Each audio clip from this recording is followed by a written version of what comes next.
In this video, I'm going to be reviewing the OMAS Extra Arco Bronze Celluloid Fountain Pen. I'll go over the specs, I will do a writing sample, and I'll tell you what I like and don't like about this pen coming up.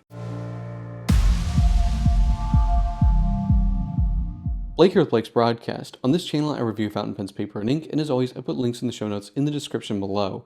And if you haven't already, please hit that subscribe button. It really helps out my channel. All right, let's get on with the review. This is the OMAS Extra Arco Bronze Celluloid Fountain Pen, and this pen was released in 1990, and these pens are very special because they were pens that were made by OMAS with OMAS nibs, and they were pens that brought back some of the historical celluloids to the market. So you might see Arco Bronze now in some other pens like Leonardo and Armando Simoni Club, but OMAS sort of resurrected these celluloids in the beginning of the 90s, and so they are sort of the reason that we still have this material today.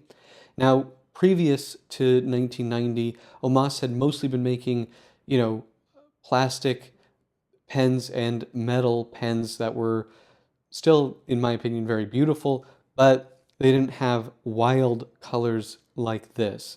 Now, quickly, I can show you, this is the OMAS Dolcini book. If you find one of these for a good price, I highly recommend it because it is a fantastic resource if you are interested in OMAS fountain pens.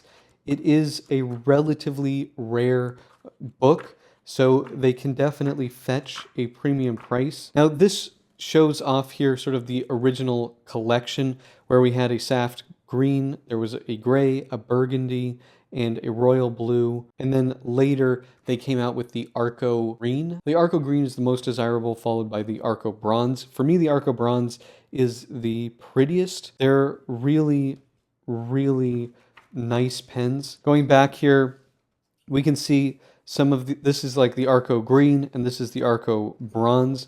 These are pens from the early 1930s. So they brought back these amazing old materials. OMAS is unfortunately no more. I mean, I know there's the new company, but the original OMAS company is now gone, but they brought back some of these amazing celluloids to the market that we can now get in other pens like Armando Simoni Club and Leonardo, and some other brands are using this beautiful, beautiful material. Now, for me, this was a grail pen. I had that Dolcini book for over a decade now, I think, and just this year I was able to get this pen, so I'm really, really excited about that. In terms of the design, this pen basically goes back to the shape of the Extralutions. It's faceted. It's very similar to a Wall Eversharp in shape.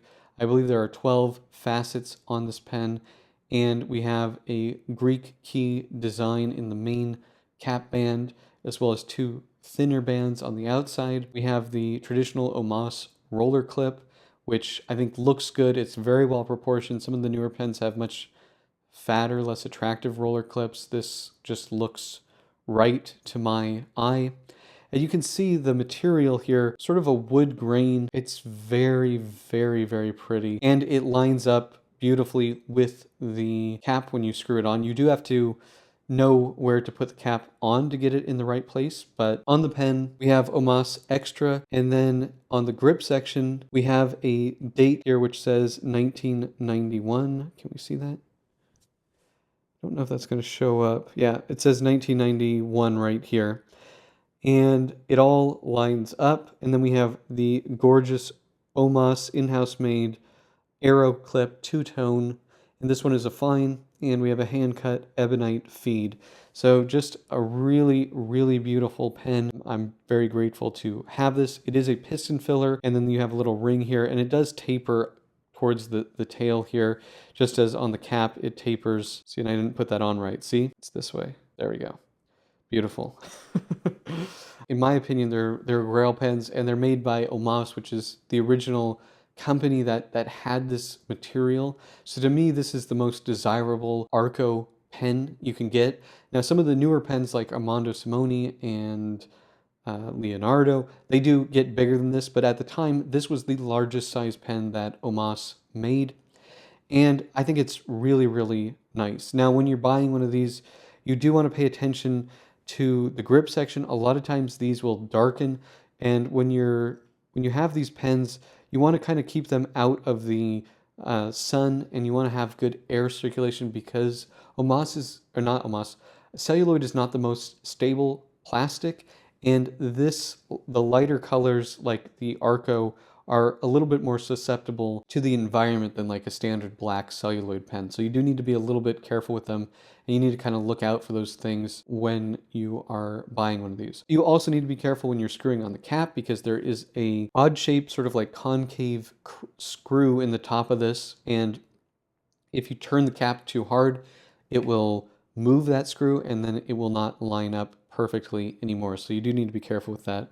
Now, in terms of size and weight, we're looking at about 144, and this would be the Paragon 557 size, essentially, the real OMAS one, and about 156.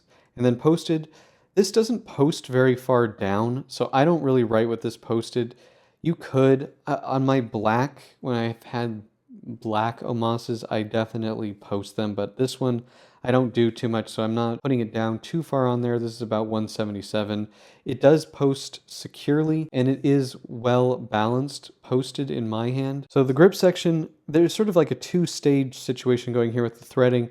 I hold it in the main grip section here. Here's the narrowest part, 10, and if we go up to the all the way to the back, it's 11, so there's a 1 millimeter taper there. And when it comes to the weight, we're looking at 22 grams.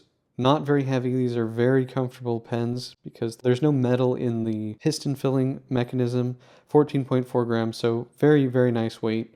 Now, to compare it with some other pens, show it next to an Aurora Optima. So it's narrower than that, but longer. Here it is next to a Talentum Mont Blanc 149. Here's a Pelican 910, which is the same size as a Pelican 800. So it's pretty, I would say it's most similar to the Pelican 800, lengthwise similar.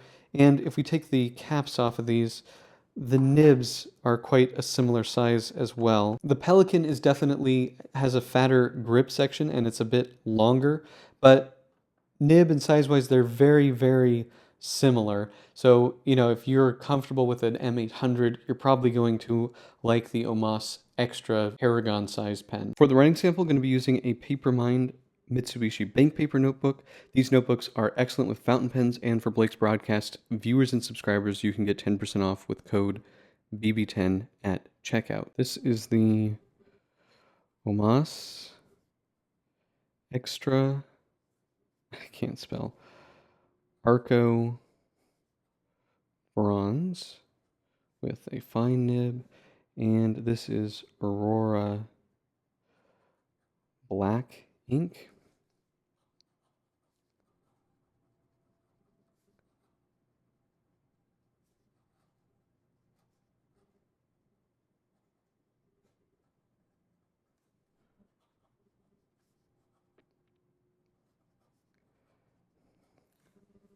Okay, fast writing.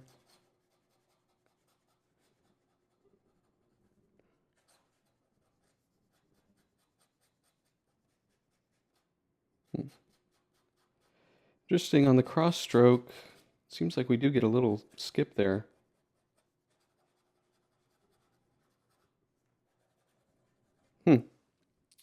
Interesting. Yeah, there were little skips there. In regular writing, I don't really experience any issues with skips. Yeah, you can see there's a little something going on here, but I'm really, taxing the feed here. For a fine, I would say this is a relatively wet writer. In normal writing, I really have not had any issues with skipping. It's a very nice wet nib, and it's 18 karat gold, and there is some softness to it, but you're not really going to see line variation in normal writing, and it's not really meant to be flexed, so I would be very careful about pushing on this nib. Interestingly, the shape of the tip, the downstroke is finer than the cross stroke, so it's slightly architect-like in that way. I mean, just very, very slightly. In terms of reverse writing, ooh, it's a scratchy one. It does seem to be able to do it. Do you get an appreciable difference there? Not not massively, but it can do it. It's not the smoothest, but it does seem to be able to do it. Overall, these old OMAS made nibs were really, really good, and they're very enjoyable to write with. I like, the wet, fine ebonite feed. It has really nice ink flow. Regular writing, I've had zero performance issues at all. It really keeps up nicely. What are my pros and cons for the OMAS Extra Arco Celluloid fountain pen?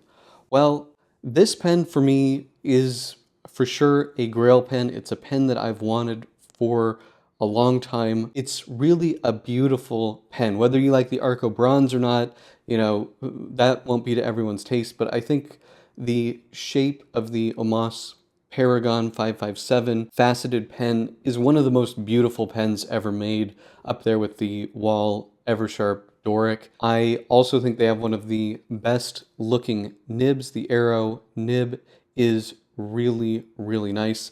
The nibs are made in-house. They write really, really nicely, and it's just a very enjoyable pen to use. It's a big, comfortable size, and because they're celluloid, they're not too heavy. They post nicely, have a good balance. The build quality of these pens is very, very high. Now, in terms of cons, these are expensive. In good condition, they're above $1,000, and that is a lot of money for a pen. OMAS is not in business anymore. I mean, I know there's a new one, but it's not the original OMAS from Bologna. So if you break one of these, it might be hard to fix it. So that's something to be careful about. Also, when you're shopping for one of these, especially the Arco Bronze color, these can discolor. You do not want to keep these like in sunlight. You really want to keep them in a dark pen chest that has some airflow, because the celluloid is not the most stable. When you're shopping for one of these, specifically look at like the section, because those have a tendency to darken.